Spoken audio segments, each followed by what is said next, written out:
Moi, je suis comme saint Thomas. L'apôtre saint Thomas est célèbre par son doute.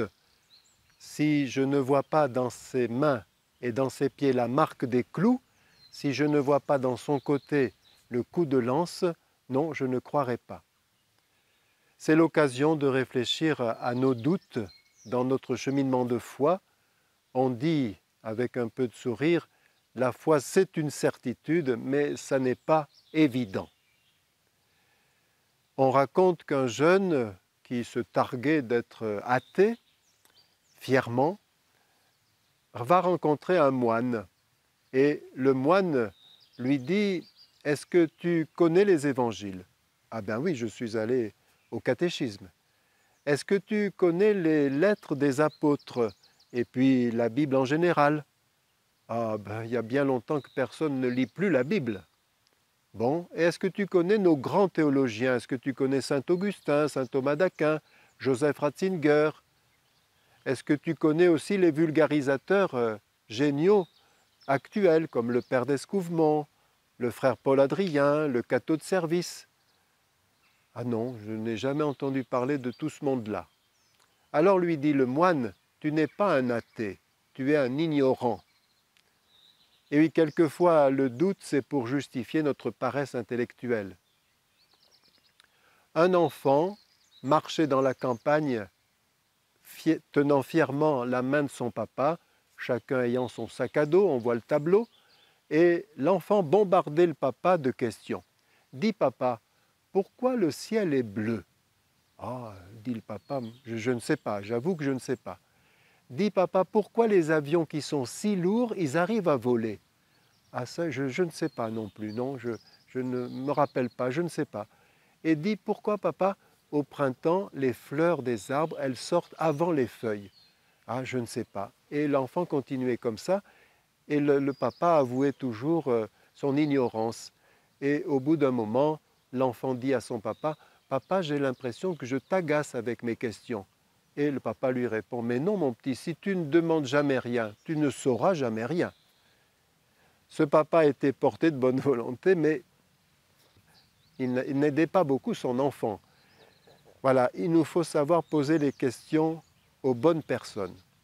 Dieu ne nous reprochera jamais de lui poser des questions, mais il peut nous reprocher le ton sur lequel nous les lui posons. Il y a le pourquoi hargneux qui accuse plutôt qu'il ne questionne. Il y a aussi le pourquoi des enfants, pourquoi émerveillés. Les parents ne savent pas toujours répondre à ces pourquoi, mais ils en sont contents parce que l'enfant s'ouvre aux réalités de la vie. Au fond, un grand savant, c'est un enfant qui sait rester dans l'émerveillement et qui progresse dans l'expérience. Il ne remet pas en doute la réalité, il remet en doute son hypothèse et il continue. Il y a le pourquoi des sceptiques, comme Pilate, qui n'attend pas de réponse. Entre parenthèses, il peut y avoir des vraies croyantes qui sont de fausses sceptiques. Bref, nous avons le droit d'avoir des doutes, mais à qui les exprimons-nous et sur quel ton? Au printemps, à la cure du puits, nous avons reçu un phénomène. Il s'appelle Brice, il est en bure bleu ciel, bleu jean, il porte une croix pectorale qui représente le Christ de Saint-Damien, signe qu'il est un peu de spiritualité franciscaine. Il circule avec une ânesse qu'il appelle Espérance et un petit chien. Nous avons laissé l'ânesse et le chien dans notre jardin et nous avons accueilli Brice au repas du soir et il nous a raconté son histoire. Il est de parents qui se disent athées et volontiers anticléricaux, mais comme il est dans le diocèse de Moselle et que c'est un diocèse concordataire, à l'école publique, il a eu aussi des cours de religion.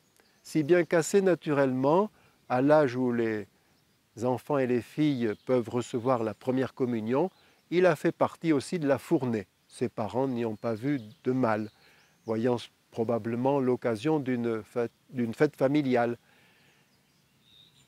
au collège, ça s'est corsé un petit peu, parce que Brice, malicieusement, scrutait les évangiles, mais pour trouver des questions afin de piéger les prêtres avec les incohérences qu'il pensait trouver dans les évangiles.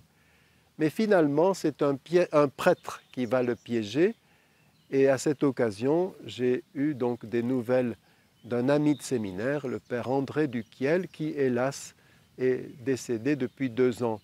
Un saint, d'après Brice, et je confirmais aussi son diagnostic.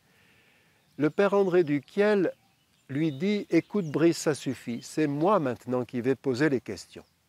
Si tu avais eu à imaginer Dieu, est-ce que tu l'aurais imaginé tel que le décrivent les évangiles? Un Dieu qui quitte son ciel, qui vient sur terre, qui passe 30 ans incognito et qui meurt sur une croix pour sauver les hommes. Est-ce que, si tu avais eu à raconter cette histoire, tu aurais dépeint les apôtres comme l'Évangile les dépeint? Ils sont jaloux entre eux, ils sont ambitieux, ils sont lents à croire, un est traître, l'autre est renégat. Est-ce que tu aurais présenté les premiers témoins ainsi? Et Brice a été obligé de reconnaître que non, et il a été très touché par cette remarque, et il a compris que la vérité était là. Et assez vite, il a entendu l'appel du Seigneur. Mais où le concrétiser? Avec le père André, qui est devenu son père spirituel, ils ont cherché. Les franciscains, non. Les carmes, non. Les trappistes, non. Les bénédictins, non. Il pense, pour le moment en tout cas, qu'il a une vocation à la manière de saint Benoît-Joseph Labre, de sillonner les routes d'Europe avec cette ânesse qu'il a choisie, dit-il, dans un élevage de Brive-la-Gaillarde, et qu'il a appelée Espérance parce qu'il espère bien qu'elle le conduira en Terre Sainte.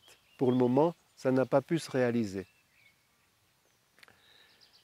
Il y a doute et doute. Pensons aux questions de la Vierge Marie, comment cela se fera-t-il puisque je suis vierge?